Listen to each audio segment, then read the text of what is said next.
Hey everyone, we're gonna get right into it because there's a lot today. So basically,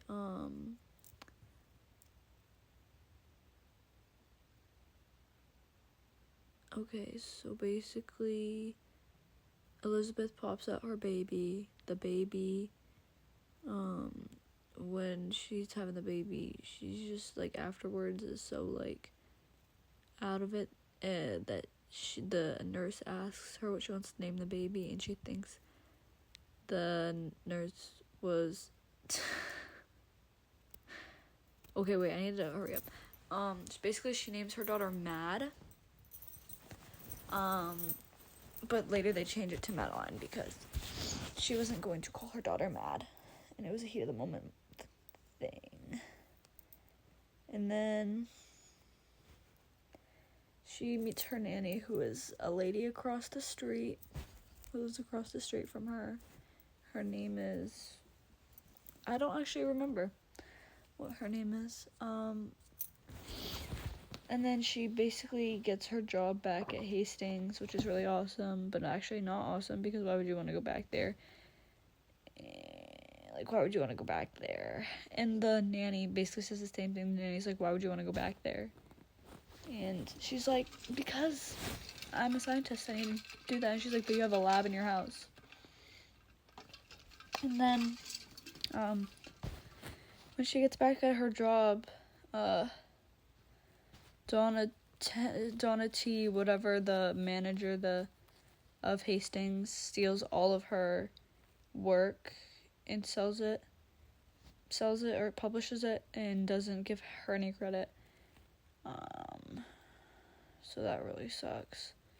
And then we learn more about Madeline's, because like now Madeline's like 3. So yeah, we're skipping ahead. Not 3. She's like 5. And she has to be older than that, actually, I don't know, but no, about 5-ish. And we're learning about school, and school's like hard for her, like she's kind of antisocial almost. Her teacher doesn't like her because she's so advanced and smart, but she's not good with other kids. The kids don't really like her that much because, I don't know, she's just too awesome. And then, when Elizabeth is back at the office, she meets Miss Frask again, and they talk, and kind of their relationship's kind of like that again. And then, so she's like, hey, I got a surprise for you. Miss Frask says that to Elizabeth, and Elizabeth's like, okay. And then they go into this basement. Basically, it's all of Calvin's like stuff that like she didn't have access to, like all of Calvin's stuff that was in like his like office. She got access to, and in one of those boxes is like in the box is a bunch of stuff, and we find out that he had like a pen pal who was claiming to be like his. No, he was not claiming. It was just his pen pal out of California, I believe. And in one of the notes, or one of the last letters that because they were exchanging a lot, the last letter that was sent, Calvin said, he actually swears a little bit. So, but he basically says, I effing hate my dad, I hope he's dead.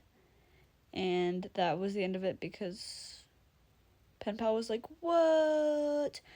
But also, this is confusing because we thought that Calvin's dad is already dead. Remember? Calvin's dad died in the train wreck. So, what's going on?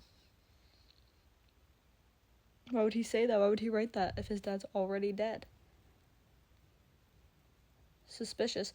Anyway, Elizabeth is getting calls from the guy. Remember at the beginning when I was talking to you about the guy with the Tupperware?